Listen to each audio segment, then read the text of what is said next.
ছাত্র জনতার আন্দোলনে নিহত গাইবান্ধার আরিফুলের পরিবারে শোক কাটেনি 1 বছরে।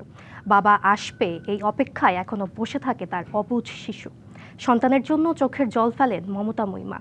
আর সন্তানের ভবিষ্যৎ কি হবে, একা কিভাবে মানুষ করবেন তা নিয়ে চিন্তার অন্ত নেই আরিফুলের স্ত্রীর। নিদারুণ কষ্টে কাটছে পরিবারটির দিন।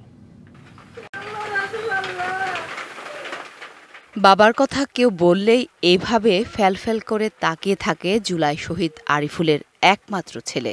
চোখ ভরে আসে জলে।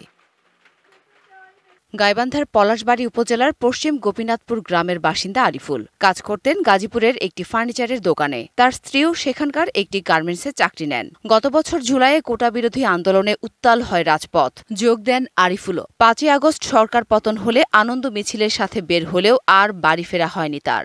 গাজীপুরে আনসার একাডেমির সামনে পুলিশের গুলিতে শহীদ হন। আদরের ছোট ছেলেকে হারিয়ে পাহাড় সমান কষ্ট বুকে নিয়ে বেড়াচ্ছে তার বাবা মা। সেই কাজকর্ম দিয়েছিল আঘাত, ফার্মেসনের কাজ করতো। আজকে দেশের জন্য আমার শহীদ হয়ে গেছে। স্বামীর মৃত্যুর পর গ্রামে চলে এসেছেন তার স্ত্রী।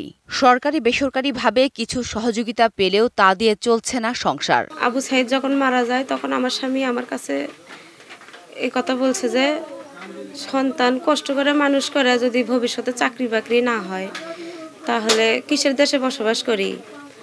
আসলে আমাদের ঘরে বসে থাকা ঠিক না। সব মশার বিরুদ্ধে সুরক্ষা দিতে এলো বসুন্ধরা এক্সট্রিম অ্যারোসল। মশার বিরুদ্ধে এক্সট্রিম সুরক্ষা। আমি কোর্ট কাছারি বহু জায়গায় গেছি, আমার ভাইয়ের হত্যার আমি এখনো বিচার পাইনি। তো সরকারের কাছে আমার অনুরোধ, আমার ভাইয়ের হত্যার জন্য বিচার করা হয়। আরিফুলের পরিবারের পাশে থাকার আশ্বাস দিলেন জেলা প্রশাসক।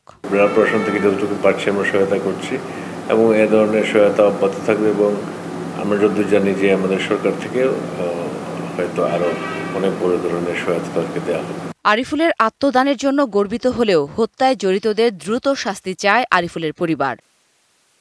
DBC news desk.